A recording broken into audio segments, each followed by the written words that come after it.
Hi, thanks for having me.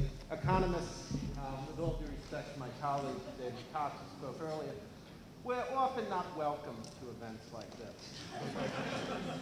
For good reason. We have lousy sense of humor. A grand total is 3 jokes in the whole profession. And also, we're always telling you what you can't do. Economists are like, oh, this will cost so much, that'll cost so much, you'll have to do a trade-off. You start intro economics with the trade-off, production possibility frontier. Well, let me tell you the joke, because it illustrates the trade-off and why I am happy to be here. The joke, George Stigler, professor of economics at Chicago, is walking down the street with a graduate student. The graduate student turns to him and says, oh, wait a second, I have to go pick up that $20 bill that's lying on the sidewalk. Stigler says, oh, don't bother. If it were real, somebody else would have already picked it up. I told that joke a few weeks ago, and somebody came up to me afterwards and said, Krugman had a $100 bill.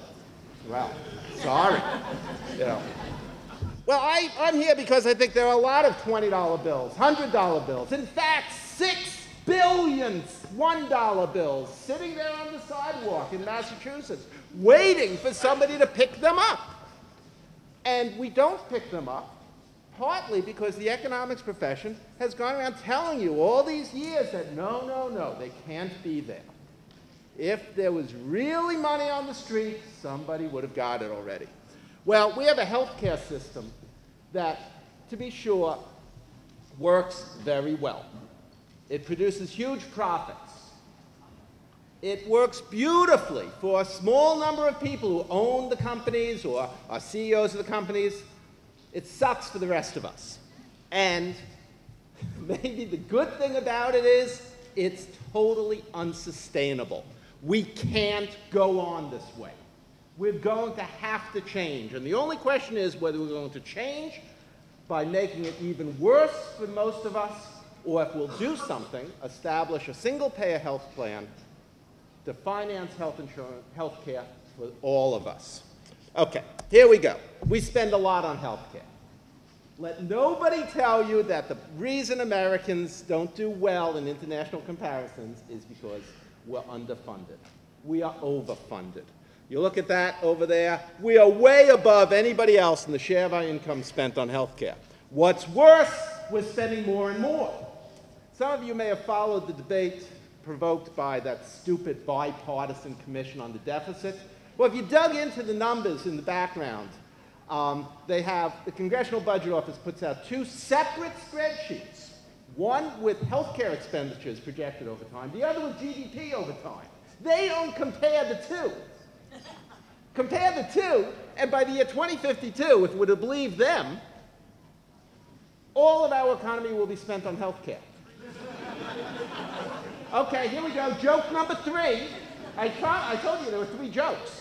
The third joke that economists use, though they don't like to talk about it, is that the CBO's projections go 20 years past the point where we're spending all our money on health care. Huh? Okay, they say you can't have something from nothing. Well, okay. We spend a lot on health care, doesn't do any good. Here's my second joke. I went out of order. If we're going to spend all that money on health care, we should get 4 more years of life expectancy. We deserve that for what we spend. If we're not going to get those 4 more years, then I want $5,000 back per person. We should only be spending what Portugal spends, if that's all we're going to get. Well, we have a different type of healthcare system. Mind you, we have some great hospitals. People come to the United States for health care, for good reason. We've got great doctors. But the way we fund it for the rest of us is different. We rely on private sources. We treat health care as a privilege. Most of us under 65 get our health care through private sources, through employment. Our employer gives us health care. Thank you. That means that lots of us don't get any health care, and it makes a big difference. You take it all together, something like 40% of Americans nowadays have no health insurance or inadequate health insurance. meaning that they have health insurance, and when they get to the doctor, they find out it doesn't cover. We spend a lot of money on all this. Almost 400,000 private, separate companies. I was flabbergasted. Where are all these companies? Most of them are very small, and they're very expensive.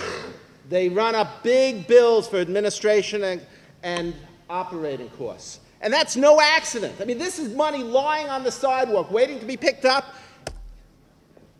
Some of it's profits. They make a lot of money.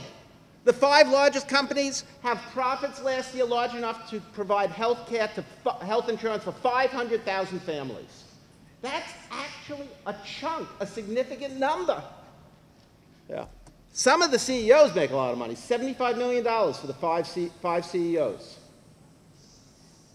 That's enough for a lot of health insurance. The problem is, for health insurance, they don't want to sell health insurance. They want to get rid of sick people. They want to get rid of the sick people, get them out of their plans. And that's why they spend all this money on administrative costs, billing, checking up on you. All this is not an accident. It's a waste, but it's a deliberate policy to drive you away if you're sick, so that they don't have to provide coverage for you. And if they don't do it, the companies that are nice, that treat you right, are the ones that are going to go bankrupt, because they'll be filled, their rosters will be filled with sick people. The solution is to lower billing costs, eliminate administrative expenses, extend coverage to everyone through a single-payer system that will get rid of insurance companies and their perverse incentives to make us, to keep us from having health care.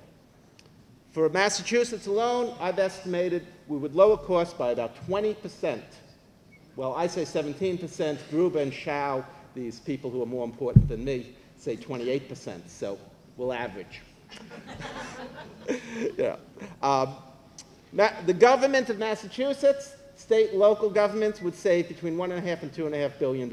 You want to close the budget deficit in this Commonwealth without cutting this university? Get a single-payer health plan, no deficit. The localities would be doing much better, and our businesses would be more competitive, and the biggest savings would go to low-income people. I could talk more, but I'm an economist, and I've been told to stop, so I'll behave. Thank you very much.